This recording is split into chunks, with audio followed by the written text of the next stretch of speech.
On dit souvent qu'il faut être guéri pour écrire, mais si c'était justement en écrivant qu'on se réparait, et si l'écriture quelque part, bah, c'était, ce fil invisible qu'on attrape un peu dans le noir quand tout vacille, pour ne pas se perdre, complètement.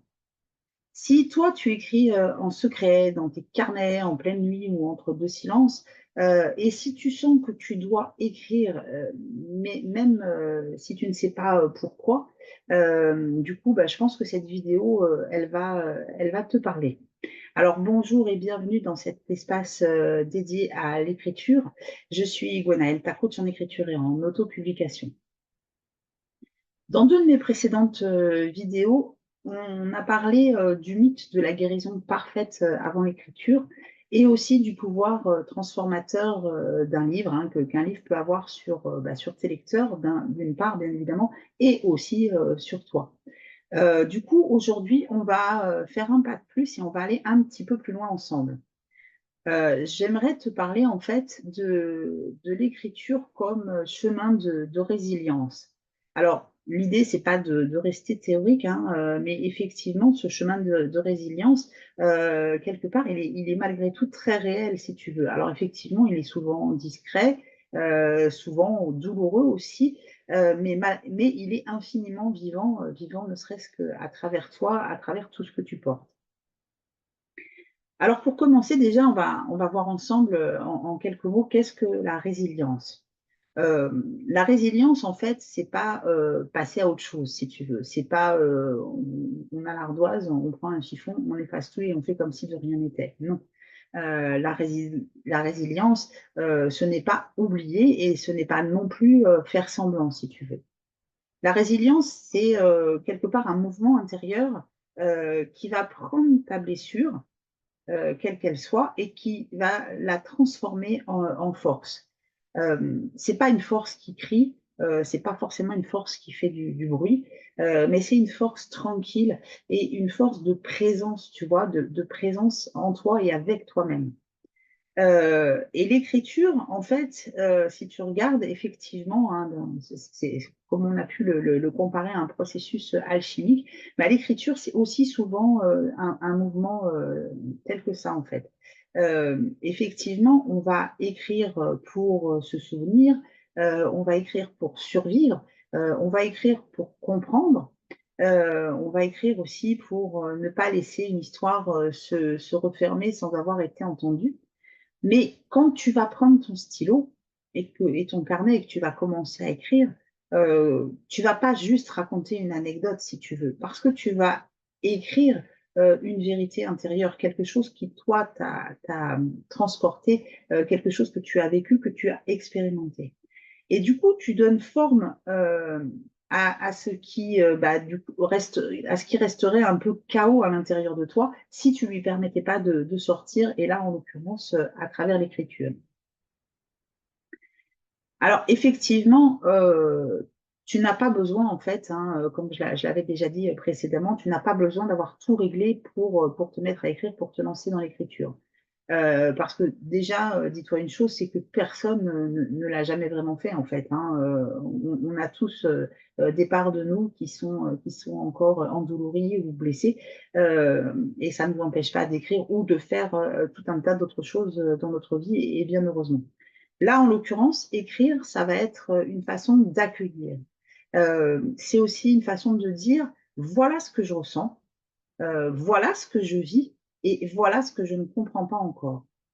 Et c'est une rencontre en fait, entre toi et ce qui est là, ton expérience, ton vécu, et c'est une rencontre sans phare, sans maquillage, sans faux semblant si tu veux.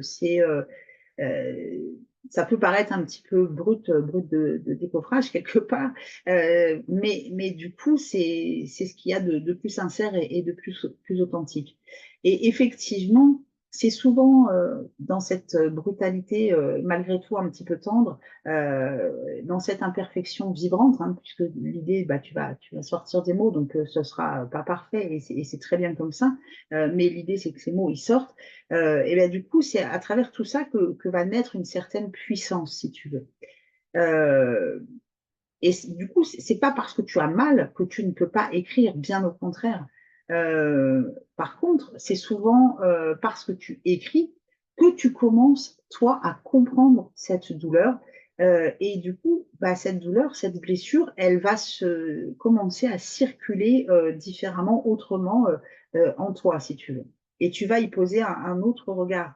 Et ça, c'est hyper important. Rien que le fait d'écrire déjà, tu vois, ça fait sortir les choses de toi.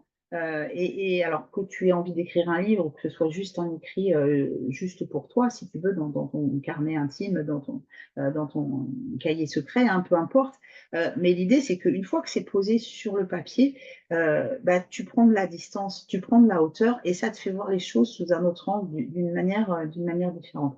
Alors, je fais à nouveau un petit aparté, mais effectivement, quand on écrit un livre, etc., souvent on va attaquer l'écriture directement sur l'ordinateur, hein, parce que bon, bah, ça, effectivement, c'est beaucoup plus rapide. Par contre, je t'invite régulièrement à revenir à faire des jeux d'écriture, des petits textes rien que pour toi, mais de les faire à la main. Parce que le fait d'écrire avec la main, ça te permet de relancer quelque part, de réouvrir des connexions avec le cerveau. Et du coup, c'est ce qui va aussi te permettre, toi, d'avancer dans ta créativité et aussi dans ta libération. Alors, effectivement, hein, l'écriture, bah, comme je l'ai dit, est un processus alchimique quelque part. Et là, en l'occurrence, elle va te permettre de passer de la résilience à la transmutation, si tu veux. Parce qu'une fois que tu auras commencé à écrire, que tu vas sortir ce que tu as à dire, encore une fois, que tu as envie d'écrire un livre ou que ce soit juste entre toi et toi, tu vas voir qu'effectivement, il va se passer quelque chose. Et un jour, en fait, sans trop que tu saches comment, ben, tu vas réaliser que tu n'écris plus depuis ta blessure, mais à travers elle. Et tu verras que c'est complètement différent, que tes sensations, tes ressentis, ils vont être complètement différents de comment tu étais quand tu as commencé et que tu t'es lancé dans cette écriture. Du coup, bah, tu n'es plus du tout au cœur de la tempête, en fait. Puisque tu as pris cette distance, tu deviens quelque part un témoin et tu mets en forme et tu transmets. Et c'est là que tu vois que bah, l'écriture, c'est vraiment un processus de transformation, de transmutation, en fait. Et c'est là que l'écriture, effectivement, elle devient, j'ai envie de dire, initiatrice et presque initiée à travers toi, à travers qui tu es et à travers ton expérience. Du coup, là, une fois que tu as fait tout ce processus, ben, tu ne cherches plus à te guérir, en fait, mais tu te découvres et tu te révèles à toi-même. Donc, si on peut utiliser une image, en fait, écrire, ce n'est pas fuir l'obscurité, mais c'est au contraire oser s'y tenir et allumer une lampe, tu vois. Du coup, tu vas aller vraiment beaucoup plus loin dans ce processus à la fois créatif, mais aussi de travail, alors travail entre guillemets, mais de travail sur toi, d'avancer sur toi, et qui va te permettre bah, de t'autoriser à être qui tu es, en fait. Et du coup, pose-toi une question une fois que tu auras fait tout ce processus, que tu auras avancé. Et si ton histoire, du coup, elle en est des d'autres. Parce qu'effectivement, il y a un autre secret un petit peu dans tout ce processus alchimique. Euh, c'est que quand tu écris en vérité, à partir de ta vérité, de ton toi profond, de qui tu es vraiment, si tu veux, euh, donc, ça veut dire, bah, effectivement, pas de faux semblants, pas de je fais comme tel ou tel auteur, ou je n'ose pas. Non, à partir du moment où tu t'autorises à être toi-même, pleinement toi-même, et à écrire depuis cette vérité que tu as en toi, que tu portes en toi, donc du coup, même sans vouloir réellement aider d'autres personnes, malgré tout, tu vas ouvrir un espace pour d'autres. Et ton récit, il va devenir en fait un miroir, si tu veux, pour d'autres personnes, un baume ou un repère en fait. Donc effectivement, alors encore une fois, que tu écrives un livre ou que tu écrives juste pour toi ou que tu partages juste un écrit dans un petit groupe d'écriture ou dans un atelier d'écriture, ce que tu as écrit, si tu veux, ça va avoir vraiment une résonance avec d'autres personnes à différents niveaux, hein, plus ou moins forts. Ça va être fonction bah, du ressenti et de la réception des gens qui vont écouter ton texte ou le lire. Mais tu vois que tu n'écris pas du coup seulement pour toi, en fait. Tu écris à travers toi et pour celles et ceux qui reconnaîtront dans tes mots, en fait, un petit peu d'eux-mêmes, une part d'eux-mêmes. Et du coup, c'est là que ça va leur parler, que ça va vibrer et que ça va vraiment connecter, en l'occurrence, avec tes lecteurs, en fait. Donc, mettre des mots, les structurer et les offrir, c'est un peu une forme d'espoir quelque part que tu offres. Et j'irais même plus loin, du coup, c'est un geste d'amour en fait, parce que du coup, toi, tu t'es guéri, tu t'es révélé, tu as avancé et ça permet du coup d'aider d'autres personnes derrière toi. Voilà, j'espère que cette vidéo t'aura apporté des éléments pour avancer sur le chemin de l'écriture qui est le tien.